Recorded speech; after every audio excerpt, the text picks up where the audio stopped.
ఆకలితో చచ్చిపోయినా అడుక్కోని మాత్రం అడుక్కోను. మరి డబ్బులు రావాలంటే ఎలా? అన్నా,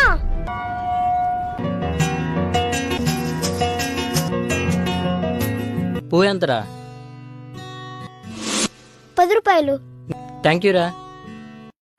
అయ్యా చిన్నపిల్లడైనా అడుక్కోకుండా ఎంత కష్టపడుతున్నాడు చూడరా రేయ్. మన పని చేసుకోవచ్చు కదా. అక్క, అన్నం ఎంత? 30 రూపాయలు. పప్పు 20 రూపాయలు. 2 కలిపించండి అయితే. అయ్యా పక్కనే కూర్చొని అడుక్కోమని చెప్పాను కదా, ఎక్కడికి వెళ్ళావు? మనం అడుకోవద్దు నాన్న. అడుక్కపోతే తిండెట్లా వస్తుంది అనుకున్నావు? పూలమ్మే నాన్న. ఇదిగో. కలిగిన బాధలన్నీ కదలకు చేరువాయే,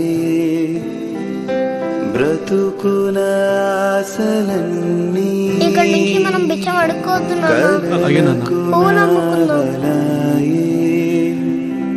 ఉన్నట్టు బాయ్ నాన్న. బాయ్ నానా, జాగ్రత్త.